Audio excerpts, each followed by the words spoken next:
저희가 요 며칠 이제 마테오복음 10장의 말씀을 듣고 있는데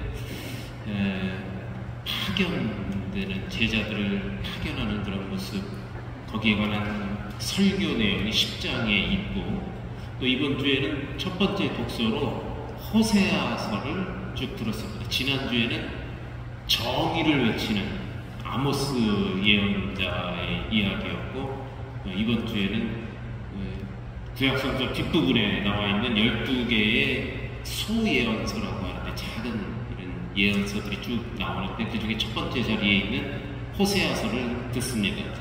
이 호세아서의 호세아 그러면은 이제 결혼, 아내와 이 호세아와의 관계, 이것을 빗대어 이스라엘 백성과 하느님, 그러니까 하느님과 이스라엘이 부부지간이에요. 결혼을 해서 이스라엘 백성과 하느님, 또 호세아와 아내, 이 결혼 관계, 남편과 아내의 이런 관계를 좀 빗대어서 이렇게 우리에게 말씀을 주시는 것이 바로 호세아입니다. 이런 거죠. 아내에게 배신당한 남자가 그 아내와 다시 함께 사는 것은 쉽지 않습니다. 그러나 하느님께서는 이스라엘을 버리실 수가 없습니다. 호세아가 결혼 서약을 저버린 여인을 속량하여 기꺼이 데려오듯이 하느님의 사랑은 죄 많은 이스라엘을 속량하시고 계약관계를 바르게 다시 놓고자 하십니다. 이것이 바로 이 호세아의 주 포인트, 우리가 보는 관점이에요. 그러니까 좀 더 확대해서 보면 우리는 신부, 하느님은 뭐겠어요? 신랑. 그러니까 우리와 하느님과의 관계도 결혼으로 맺어진 그런 관계다. 그런데 이제 아마도 그 옛날에 쓰여졌기 때문에 여인이 자꾸 배신을 하고, 남편은 그 집 나간 아내를 데리고 오고 또 붙잡아두면 또 나가고 뭐 이렇게 되는 거예요. 아니, 오늘날 서술 바꿨었겠죠. 바꿔서 이제 여인이 문제가 많은 여인이 되는 거예요, 구약성서에. 그래서 호세아의 사랑이 고메르의 죄보다, 고메르는 누구겠어요? 그러면 네? 마나님 이름이지 뭐예요. 그러니까 호세아의 부인이 고메르라는 여인인데, 이 여인이 그냥 아주 골치 아픈 여인인 것이죠. 뭐 툭하면 집을 나가는 거예요. 툭하면 다른 남자랑 이 정분이 나고 막. 요게 이제 빗대어서 보면 이스라엘 백성이 하느님을 끊임없이 섬기고 그래야 되는데, 바알 신을 섬긴다든가, 이스라엘 백성이 하느님을 저버리고, 예를 들어서 뭐 우리가 잘 아는 탈출기에 뭐 황금 송아지를 섬긴다든가, 뭐 하느님을 저버리고, 이게 바로 저 바람난 그런 아내에 빗대어서 이야기를 하는 것이죠. 이스라엘 백성도 남편, 신랑이신 하느님을 섬기고 그러는 것이 아니라 자꾸 다른 이방신으로 돌아가고, 또 회개했다가도 또 다른 뭐 신을 섬긴다든가 우상을 섬긴다든가 이런 거. 이것이 또 오늘날 우리도 늘 하느님과 아주 신실한 그런 관계를 맺고 살아가야 함에도 불구하고, 때로는 뭐 물질적인 유혹에 빠진다든가 뭐 다른 여러 유혹에 빠지고, 그럼에도 또 다시 돌아오는 그런 것을 바로 이 호세아 예언자와 그의 부인인 고메르의 그런 관계에 비추어서 하는 것이 호세아 예언자다. 잊어버리지 않으시겠죠? 예.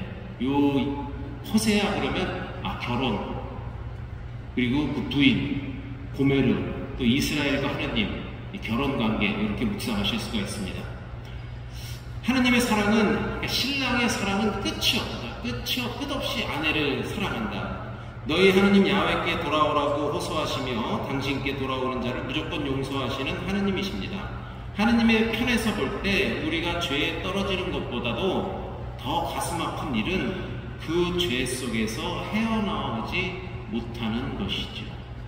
자꾸 자꾸 다른 신을 섬기고 하느님을 저버리고 죄를 짓고 이렇게 하는데, 그럼에도 불구하고 하느님은 자꾸 데려오는 거예요. 다시 돌아오라고. 하느님 입장에서 제일 안타까운 것은 하느님을 버리고 떨어져 나가서 저 죄의 구렁텅이에서 허우적거리고 있는 것이. 죄를 짓는 건 지을 수가 있는데 빨리빨리 다시 돌아오도록 계속 끊임없이 우리를 부르시는 호세아 예언자가 바로 그 부인을 계속 데려오는 그런 모습을 통해서 하느님의 사랑을 우리에게 전달해 주고 있습니다. 자, 복음 말씀 10장 그러면 여러분 우리가 마태 5는 구약 모세 5경처럼 5권의 굵직굵직한 이 책으로 5편으로 엮어져 있다. 마태 5 복음서가. 그 중에 하나가 이제 우리가 듣는 이 10장이에요. 그러니까 우리가 잘 아는 산상설교 있죠? 5장에서부터 7장까지 한 묶음이란 말이에요. 그리고 10장에는 파견설교라는 것으로 딱 묶여져 있어요. 제자들을 둘씩 짝지어서 보내시고 또 제자들이 와서 보고를 하고 이런 내용들이 10장에 딱 담겨져 있죠. 여기서 우리가 좀 주목할 필요는 특별히 이제 10장에서 제자들을 보내시고 또 파견하시고 권한을 주시고 가르치시는 그런 모습을 통해서 리더십, 예수님의 리더십을 좀 볼 필요가 있겠는데요. 사실 제가 조금 적어왔습니다만 리더십의 부재로 어려움을 겪는 조직이 많다. 공식적으로 리더는 존재하지만 조직원들을 이끌어갈 능력의 부족으로 표류하는 조직이 많다는 소리이다. 리더십의 부재의 원인은 비전의 결여, 부족한 카리스마, 미흡한 성과 등등등. 보통 사람들은 리더라면 마땅히 조직원들보다 뛰어난 능력을 갖추고 있고 카리스마로 조직원들을 하나로 뭉치게 하여 조직의 목적을 달성하게 만드는 사람으로 여긴다. 리더십의 부재는 조직원들의 열정을 사그라들게 만들고 현재 하고 있는 일의 의미를 상실하게 만든다. 기본적으로 조직원들은 리더에 대한 신뢰가 형성되어 있을 때 자신의 열정과 능력을 불사른다. 그러므로 리더십은 신뢰를 바탕으로 작용한다 해도 무리가 아니다. 반대로 신뢰가 사라지면 그 조직은 와해되고 만다. 리더라는 개인에 대한 불신이 조직에 대한 기대 상실로 이어지기 때문이다. 제가 왜 이런 말씀을 드리냐면 이 10장을 묵상하다 보면 예수님께서 제자들을 보낸단 말이에요. 어제 복음이었어요. 지팡이도 가지고 가지 말고 신발도 여벌옷도 가지고 가지 말고 보따리도 들고 가지 말고 그냥 가라고. 보통 사람 같으면 뭐라 그러겠어요? 죽으라는 거야, 어떻게 하라는 거야. 그리고 반항을 할 수도 있겠고 못 간다 그럴 수도 있겠죠. 어쨌든 또 제자들이 아주 기쁜 마음으로, 보람찬 그런 마음으로 파견 갔다 돌아와서 또 자기 활동들을 좀 이렇게 보고해야 한다, 이런 내용이 또 언급이 되고 있죠. 그리고 그들과 좀 따로 또 외딴 곳으로 가셔서 이야기를 좀 쉬시고, 파견 갔다 온 사람들과 좀 쉬는데 쉬면서 또 제자들에게 가르침을 주고 하는 그런 내용들이 이 10장에 담겨져 있어요. 그리고 사실 이 예수님께서 무슨 큰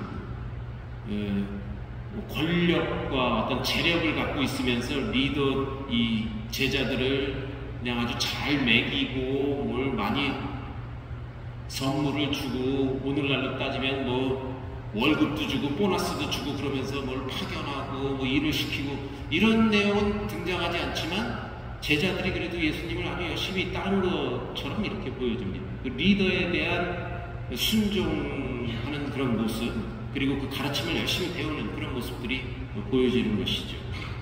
그래서 개인적으로 볼 때 가진 것은 별로 없지만 아주 진솔하고 또 카리스마 있게 예수님은 제자들을 이끌어갔다, 이런 생각이 듭니다.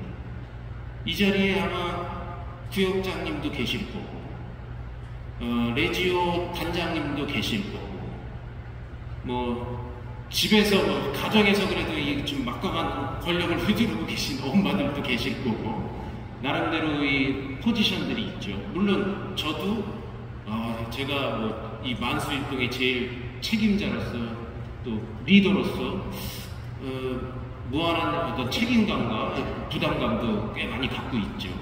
그래서 예수님의 모습을 보면서 리더로서 어떻게 이렇게 가야 되는가 이런 것을 좀 묵상할 필요가 있겠고, 또 그 리더를 따르는 그러한 자세도 우리가 한번 다시 되뇌어 생각해 볼 수 있습니다. 포인트는 서로 간의 신뢰가 있어야 된다. 신뢰가 만약에 전제되어 있지 않다면 좀 힘들겠죠.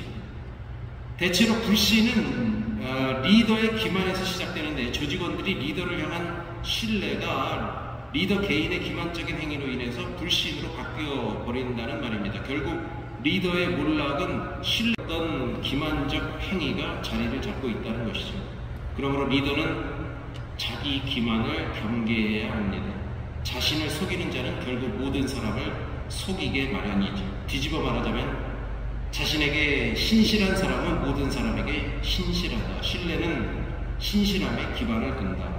신실함은 원칙에 기반하여 살아가도록 이끕니다. 이러한 삶의 태도는 리더 개인에게 유익을 주며 조직원들의 신뢰를 불러일으키게 되는 것이죠. 리더들은 조직원들의 신뢰를 받기 위해 노력해야 할 터입니다. 더구나 이렇게 정부에서 일한다, 공무원이다, 또 이렇게 교회 기관에 있다 그러면 특별히 오늘날 이 나라에서 표방하는 공정사회, 이런 것은 바로 신뢰 기반의 사회라는 사실을 주지해야 합니다. 군대에서도 그 리더의 역할이 아주 중요하죠. 리더가 좀 잘 신뢰를 주지 못한다 그러면 조직이 그냥 아주 와해되기가 쉽죠. 예수님은 어떤 리더십을 소유하고 계셨는가? 스스로 모범을 보여주시고 낮추시고 교육하시며 제자들을 양성하고 격려하는 리더십.